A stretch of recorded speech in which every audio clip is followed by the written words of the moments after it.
This Whiteout Survival battle report looks like it tells you everything. Troop numbers, troop power, chief gear, heroes, experts, combat stats, special bonuses, even skill trigger information. So it would be easy to look at all those green and red percentages and think you already know exactly why one side won. But you don't. One important combat layer is still missing from the visible stat comparison. Now, that does not mean the report is useless. The visible numbers absolutely matter. Attack, defense, lethality, health, troop power, and the other displayed bonuses are real combat information. And when you compare them, make sure you look at the full list. Infantry, Lancer, and Marksman each have their own attack, defense, lethality, and health values. The report also gives you more than those basic stats. Open special bonuses, and you'll find additional modifiers such as rally troop bonuses, pet effects, enemy penalties, and other bonuses.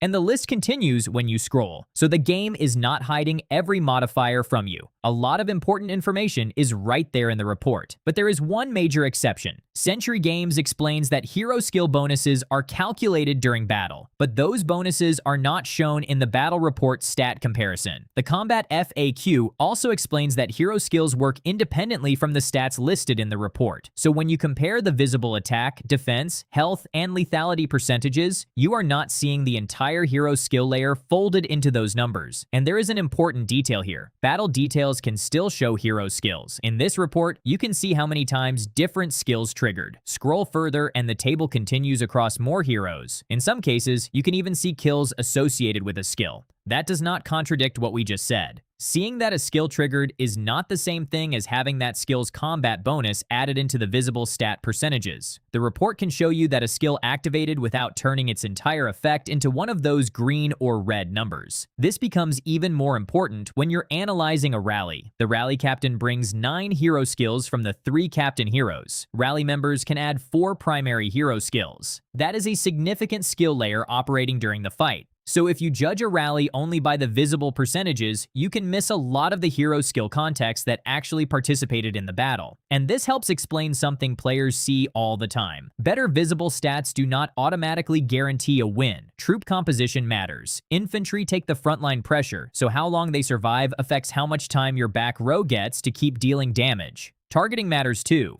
Units normally attack the enemy frontline first, while some hero skills can change who gets targeted, and some expedition skills are probability-based. So yes, the visible stats matter. But combat is doing more than comparing a few percentages. When a battle report looks strange, this is the order I would use to analyze it. First, compare troop tier and troop composition. Second, compare the visible combat stats. Third, open special bonuses and check the additional modifiers.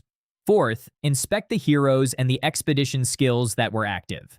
And fifth, if it was a rally, remember the additional rally member skill layer. Only after looking at all of those pieces should you start deciding why one side performed better than the other. The battle report is not lying to you. It just is not a complete reconstruction of the combat calculation. Use the report as evidence, not as the entire formula. When a result surprises you, don't stop at the green and red percentages. Check the troops. Check the bonuses, check the heroes and their skills, then look at the full battle context.